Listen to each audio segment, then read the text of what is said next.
It is now my pleasure to introduce our faculty speaker this morning. Dr. Laurie Petrou is an associate. I guess she needs no introduction, but you're going to get the introduction anyway, because Laurie has done a lot. She's an associate professor of RTA School of Media in the Faculty of Communication and Design, a maker, an artist, a scholar, an author.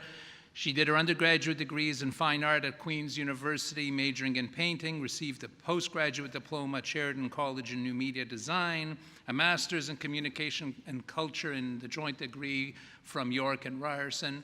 And she also received her PhD from communication and culture, graduating on this very stage on the same day as many of her students. Dr. Petrou's first book, Between, is a book of short stories.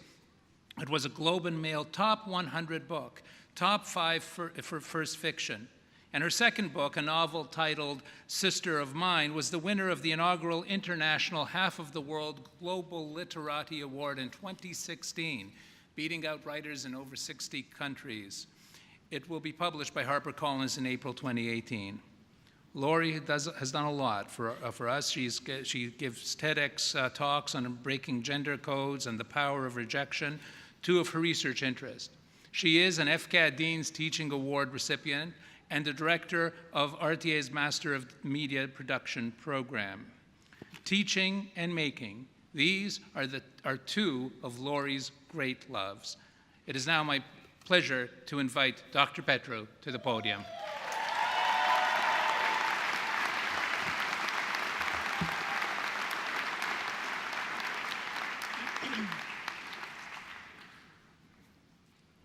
Chancellor Bloomberg, President Lashmi, Interim Provost Evans, deans, esteemed colleagues, and representatives who join us on stage, members of the graduating class, your families, friends, honored guests, it is my great pleasure to be with you today.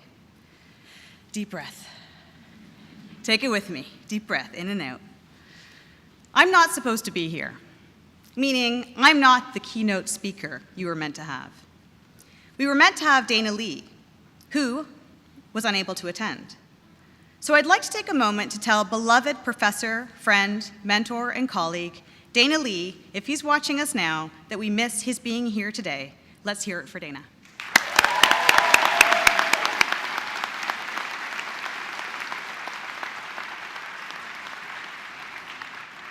I have some big shoes to fill. So I'm not supposed to be here, but I am. The fact that I am, and the fact that I have no shame in telling you that I am an 11th hour choice for this job, fit neatly into the things that I want to say to you today. But before I do, there's something that Dean Falzon doesn't know about me. I am a convocation speech fetishist. In fact, just last week, before I even knew this was going to happen, I took this Neil Gaiman convocation speech designed by the incredible artist Chip Kidd out of the library. It's called Make Good Art. It is good art, and it's wonderful. I have forced many of you to watch J.K. Rowling's Harvard address on imagination and failure. I love Shonda Rhimes' Dartmouth commencement speech, and you will hear sparks of it here today. I have poured and gushed over convocation speeches for years. So, some might say I was just waiting for someone to ask me to do this. Here we go. The first little piece of wisdom I want to impart relates directly to my standing here. The first thing I can recommend to you is this: say yes. Even when it scares you. Even if it seems like a crazy idea. Even if it means you'll be standing in what feels like a 200-pound cape under really hot lights with only 72 hours notice to do it. Say yes. There is a question that you're probably already hearing a lot lately. And if not, you'll hear it today and for many days and months following today. The question is, so what's next? That question drove me crazy at your age. I had no idea. It could be anything. It could be anything. Many opportunities will come your way as you go forward, big and small. My suggestion is that whenever you can, say yes. Things to be gained from saying yes? You might take on a job you thought you weren't really prepared for, but that changes you completely. You might go to events, shows, parties, or talks that are not in your wheelhouse, not from your community, not with your friends, not for, by, or about people who look or sound like you, and you will discover that the world is full of stories that stretch beyond what you already know. You will get smarter. You might go to a spin class and discover you hate it. You might go on a trip and you think you didn't have time or money for, but you find a way to do it and see another tiny fraction of this wonderful world. You might help someone out of a jam, even when you are absolutely swamped and have literally no time for it. You will pay it forward. You might meet someone who changes you. You might change someone else. Say yes. My next piece of wisdom also relates directly to my standing here, and it is this: don't be too proud. A strange piece of advice to give on a day when you, your professors, your friends, and family are so proud of your accomplishments. But I mean something different. I mean, don't let pride get in your way. I was not too proud to be the last-minute choice for this gig, and then to tell you all about it.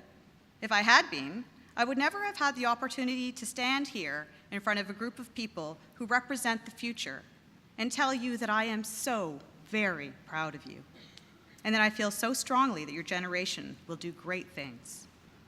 But there was a time in my life when I would have been too proud to take this or anything scary on.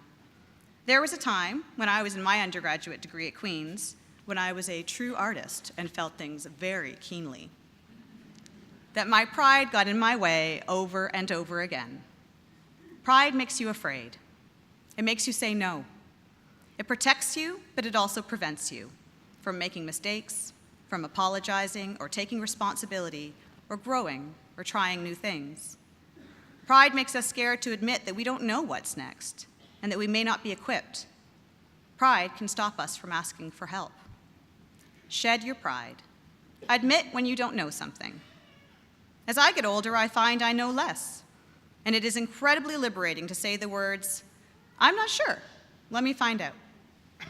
And there is something wonderful for you being young, on the cusp of a new life, and knowing that, hey, you're not sure, but you're ready to find out. My next piece of wisdom is this: disrupt. Stir it up. Don't ever get too comfortable. You are the future designers, dancers, writers, artists, content producers, and more.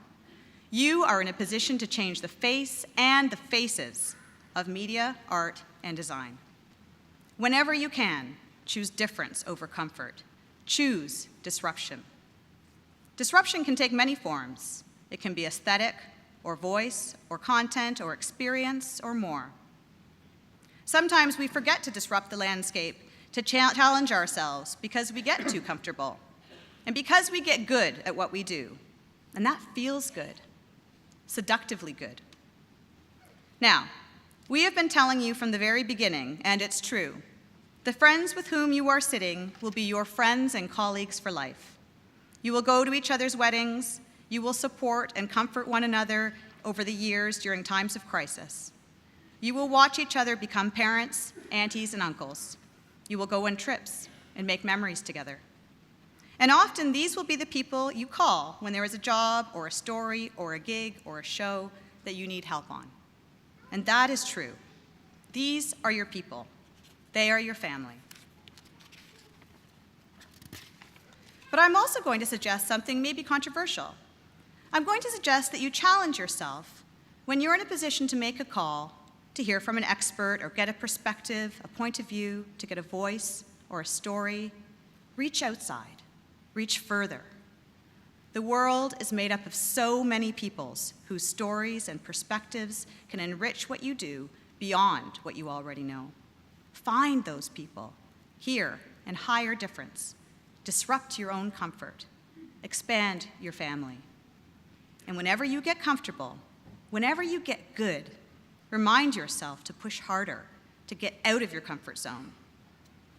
One of my favorite expressions is that art disturbs the comfortable and comforts the disturbed. Push your work outside of same and into difference. To quote Billy Bragg, one of my favorite disruptors, "Here comes the future, and you can't run from it. If you've got a blacklist, I want to be on it." One more, and then I'm done.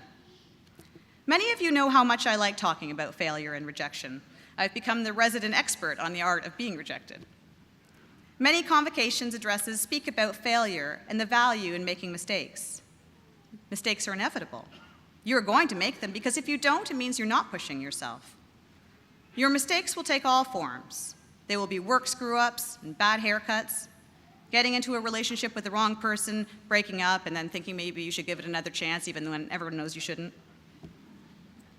Creative rejection is also inevitable in our fields. It will happen over and over and over again, and it hurts. Remember this, because this is important. You will think at some point that maybe you don't have it, but you do, and you will get better, and the work will improve because of what you learned from your failures. Keep getting up. Keep saying yes. Don't be too proud to learn from your failures, and be sure to thank your collaborative family. They are your new teachers.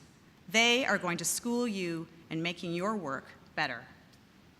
I still have you in my clutches, so let me say this. We are all so, so proud of you. We believe in you. We believed in you from the very beginning.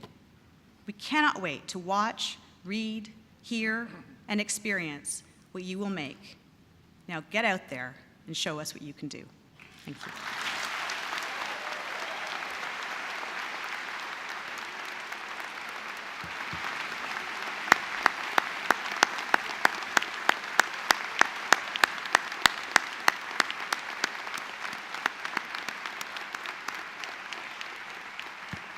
Thank you. Thank you very much, Laurie, for your inspiring words, and thank you for saying yes. And what's next? It was wonderful. Thank you. So let's start, shall we?